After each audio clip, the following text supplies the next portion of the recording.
அன்பான அனைவருக்கும் வணக்கம். பெரியகுளம் ஜெயராஜ் அன்னபாக்கியம் மகளிர் கல்லூரி வழங்கும் தினம் ஒரு திருக்குறள். அதிகாரம் கேள்வி. குறள் எண் 416. எனைத்தானும் நல்லவை கேட்க அனைத்தானும் ஆன்று பெருமை தரும். நல்லவற்றை கேட்பது ஒருவரின் வாழ்க்கையை எப்படி உயர்த்தும் என்பதனை பற்றி விளக்குகின்றது. எவ்வளவு சிறிதளவே கேட்டாலும் அது நல்ல கருத்துக்களாகவே இருக்க வேண்டும். அப்படி நாம் கேட்கும் நல்ல விஷயங்கள் கேட்ட அளவிற்கு நம்மை சிறந்தவர்களாக மாற்றி நமக்கு அளவற்ற பெருமையை தந்து உயர்த்தும். தொடர்புடைய சிறுகதை ஒன்றை காண்போமா? ஒரு ஊரில் சோம்பேறியான தவறான பழக்கங்கள் கொண்ட ஒரு இளைஞன் இருந்தான். அவன் யாருடைய அறிவுரையும் கேட்க மாட்டான். ஒரு நாள் அந்த ஊருக்கு ஒரு ஞானி வந்தார். ஊரே திரண்டு போய் அவரது சொற்பொழிவை கேட்டனர். இந்த இளைஞனும் வேடிக்கை பார்க்க மட்டுமே அங்கு சென்றான்.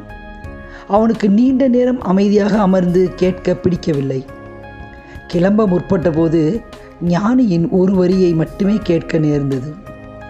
ஒரு நாளைக்கு 1 நிமிடமாவது நல்ல சொற்களை கேளுங்கள், அது உங்கள் வாழ்க்கையின் திசையை மாற்றும் என்றார். இந்த ஒரு வரி அவன் மனதில் ஆழமாக பதிந்தது.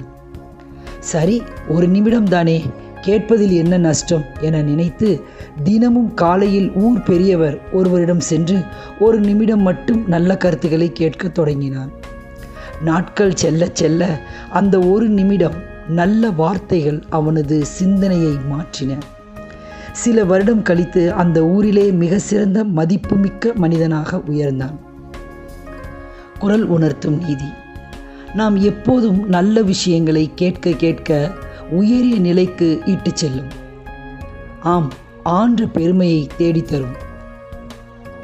காந்தியடிகள் இப்படியாக கூறுகிறார்: கேட்பது ஒரு கலை.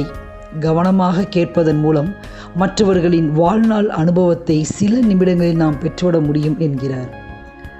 நல்லவற்றை கேட்க மறுக்கும் காதுகள் ஒளியை காண மறுக்கும் கண்களுக்கு சமம் என்கிறார் சுவாமி விவேகானந்தர். ஆம் மாணவர்களே, கேள்வி ஞானம் மனிதர்களை சிறப்புடையவனாக செதுக்கும், தெளிவு பெற வைக்கும், திடம் தரும். அதீத ஞானம் பெற்று சிறந்த மாணவர்களாக வலம் வாருங்கள். பெற்றோர்களுக்கு பெருமை சேருங்கள். மீண்டும் நாளை சந்திப்போம் புதிய கருத்தோடு, புதிய குறள் அமுதோடு. நன்றி, வணக்கம்.